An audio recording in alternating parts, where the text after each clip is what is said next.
Di sini berlaku hukum Trihita Karana. Jadi ada 3 sisi yang dalam satu kesatuan hubungan yang menyebabkan kita itu merasakan kebahagiaan. Tuhan sendiri di titik puncak, alam di titik kanan, manusia di titik kiri. Jadi ini senantiasa berhubungan satu dengan yang lain. Beliau tidak pernah lupa, karena itu sudah sabdanya beliau. Sedetik saja saya berhenti, maka berhenti juga hidup ini. Seperti itu. Jadi oleh karena itu wajar kita pada satu ketika rindu untuk menghadirkan beliau. Cara kita menghadirkan seperti begini. Prosesinya persis menghadirkan. Dan kita dudukkan di Padmasana.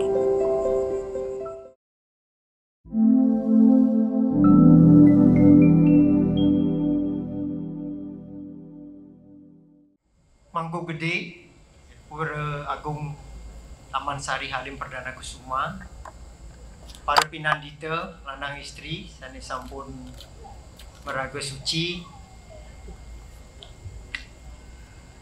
para tokoh umat. Kami lihat tadi Bapak Made Sudarta sebagai Ketua Suka Duka Hindu Dharma Jakarta Raya,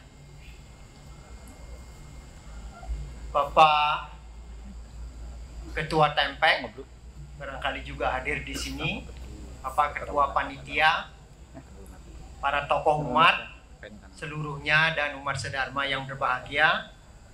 Om Swastiastu. Dari Bapak Dirjen tadi sudah kita dengar ceramah beliau tentang apa itu tidur, lantas mengalir sampai terakhir ada hubungannya dengan bagaimana Jagre dengan persembahyangan kali ini. Saya akan mengambil porsi sebelum itu. Bapak dan Ibu sekalian, kehadiran kita di tempat ini, di Pura Agung Taman Sari Halim Perdana Kusuma, dalam kerangka memperingati Diodalan atau Puja Wali Pura Agung Taman Sari Halim Perdana Kusuma yang disebut yang ke-25. Jadi sudah biasa kita memperingati hari Diodalannya, tetapi sesuatu yang patut kita renungkan adalah apa sebetulnya yang terjadi pada saat kita memperingati hari Puja Wali sebuah pura. Bapak dan Ibu sekalian, sebagaimana yang kita paham bahwa pada hari Puja Wali sesungguhnya kita menghadirkan Tuhan yang Maha Kuasa yang menguasai hidup kita, yang memegang nafas kita dari hari ke hari, dari bulan ke bulan, dari tahun ke tahun, dari detik ke detik. Jadi tidak ada lagi petugas lain kecuali Tuhan yang menjaga napas kita. Mungkin itu kita tidak sadari, tetapi itulah yang beliau lakukan. Sedetik saja beliau berhenti menjaga nafas kita, maka seketika itu kita hilang dari peredaran hidup kita di dunia. Bayangkan kalau yang dipegang itu ribuan, puluhan ribu. Coba hitung saja manusia yang ada di dunia, di Indonesia saja. Jadi kalau kita bayangkan betapa susahnya, itulah yang dilakukan oleh beliau sebagai hartawan. yang mengatur hukum alam ini, termasuk mengatur hidup kita. Jadi oleh karena itu maka Tuhan adalah menjadi sangat penting untuk kita. Tuhan menciptakan kita, Tuhan menciptakan alam ini seluruhnya yang bisa kita manfaatkan untuk kehidupan kita. Sehingga di dalam rumus dikatakan di sini berlaku hukum Trihita Karana. Jadi ada 3 sisi yang dalam satu kesatuan hubungan yang menyebabkan kita itu merasakan kebahagiaan. Tuhan sendiri di titik puncak, alam di titik kanan, manusia di titik kiri. Jadi ini senantiasa berhubungan satu dengan yang lain. Ya. Inilah esensinya, maka kita senantiasa memberi hormat, senantiasa memberi persembahan. Apa yang kita persembahkan? Hati kita. Nah, beliau sekarang ada di sini waktu piodalan, persis kayak kita mengundang presiden. Jadi beliau sangat dekat dengan kita. Jadi oleh karena itu, dimanapun ini diuber oleh umat. Karena ini kesempatan seperti kita melihat presiden. Coba lihat prosesinya. Dari tadi siang, dari tadi pagi. Disiapkan kursi untuk duduknya beliau. Beserta di sini ada petugas-petugas lain. Ini ada Ratu Ngrurah, ya, ada Taman Sari. Ini seluruhnya terkait dengan proses itu, Bapak dan Ibu sekalian. Inilah cara umat Hindu menghayati dan menghadirkan beliau, seperti menghadirkan yang dihormati. Katakanlah presiden. Kalau presiden ya berkuasa. Kalau beliau yang maha kuasa. Tidak ada lagi yang kuasa di atas daripada itu. Tadi sudah kita berikan sesuatu yang paling vital di dalam diri kita, itu dipegang oleh beliau. Hari-hari, bayangin saja, kalau kita disuruh megang kamera saja, udah 1 detik bisa lupa. Gitu. Beliau tidak pernah lupa. Karena itu sudah sabdanya beliau. Sedetik saja saya berhenti, maka berhenti juga hidup ini. Seperti itu.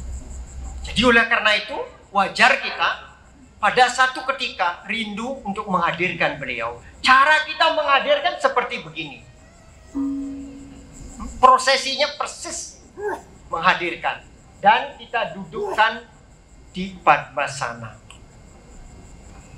Kalau Bapak mengikuti tadi pagi, tadi siang, mengerti prosesnya. Dari awalnya seperti apa. Itu.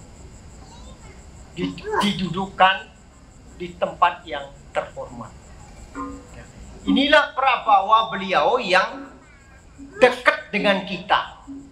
Komunikasinya tetap dengan Hidup Pedanda, dengan Pak Mangku Gede, selaku Jan Banggul, selaku Kuncen di tempat ini.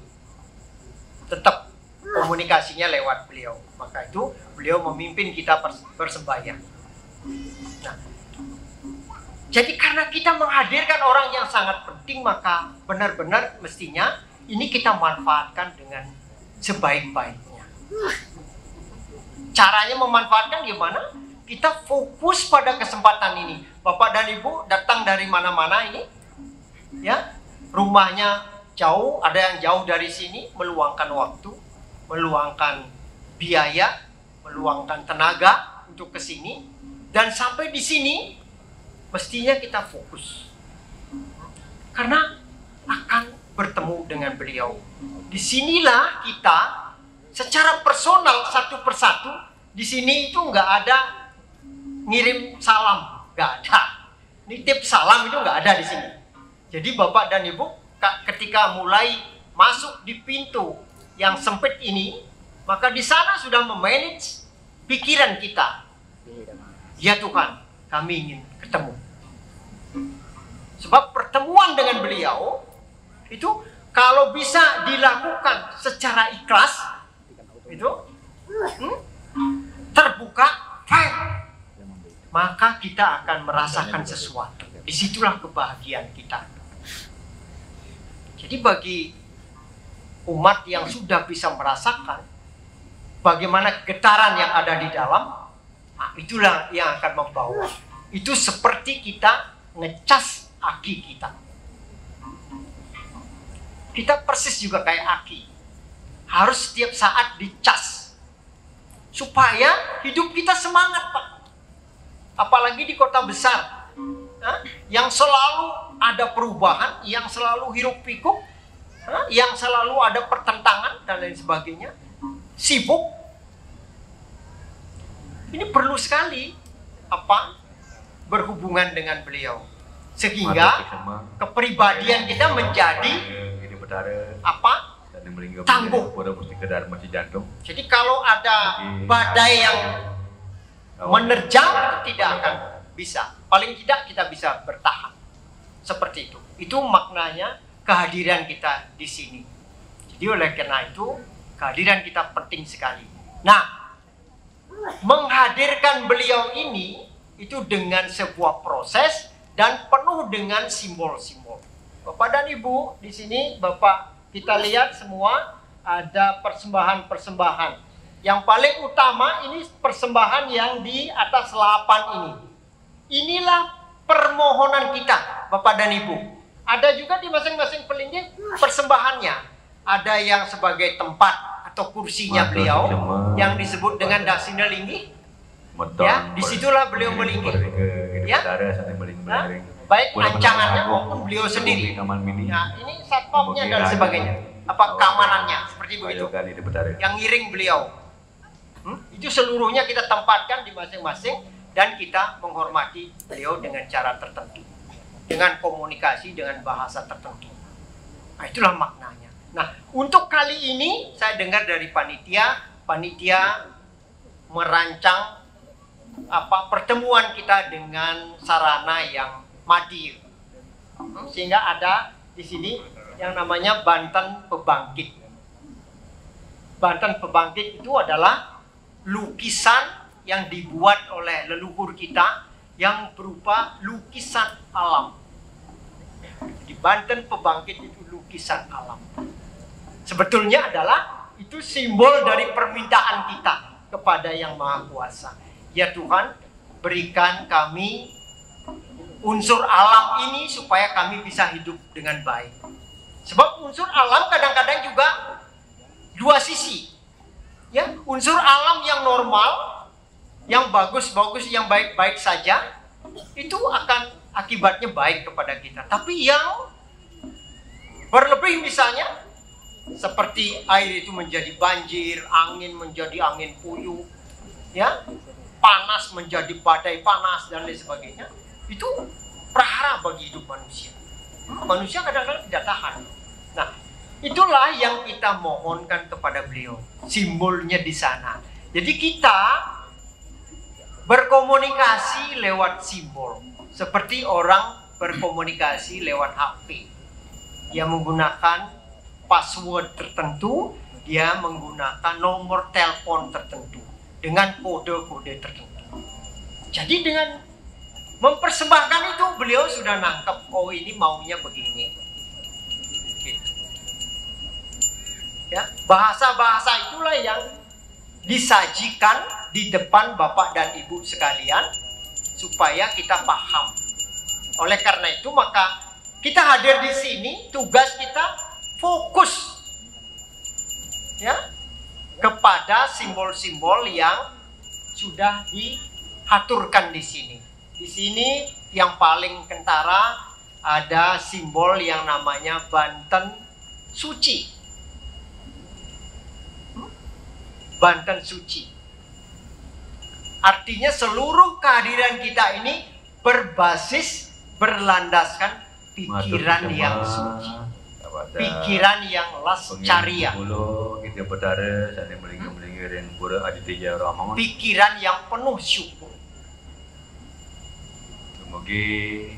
Jadi itu yang ada. Ada lagi bantan-bantan yang lain, namanya adalah seluruhnya permintaan. Ada bantan yang namanya sesayut. Sesayut itu salah satunya sesayut dirgayusa, itu misalnya. Itu permohonan kita supaya kita semua panjang umur. Jadi bahasanya bahasa simbol yang digunakan. Jadi Bapak dan Ibu nanti jangan pangling kalau melihat begini, ini apa nih rumit-rumit begini. Ini semua simbolnya. Harus kita hayati apa yang dimaksud oleh simbol ini supaya nyambung kehadiran. Jadi itu barangkali apa stressing saya di dalam kegiatan Piodalan ini. Apa esensi dari Piodalan ini sudah kami kemukakan tadi. Ibaratnya kita mengundang yang maha suci, yang maha kuasa untuk kita mohonkan waranugrahanya. Sebab kita ini adalah makhluk yang tidak berdaya. Ya, kadang-kadang kita suka lupa, kadang-kadang kita suka lemah jiwa kita dan lain sebagainya. Itu kita mohonkan semua. Jadi itu barangkali di momen gelombang kedua ini kami sampaikan beberapa hal, mudah-mudahan menjadi maklum adanya dan kita bisa menghayatinya. Barangkali di lain waktu, kalau nanti kita kembali lagi bersembahyang begini, kita berupaya supaya lebih kusuk, lebih fokus dan lain sebagainya. Itu saja, atas kurang lebihnya kami mohon maaf. Kami akhiri dengan Paramasanti. Om Santi, Santi, Santi, Santi.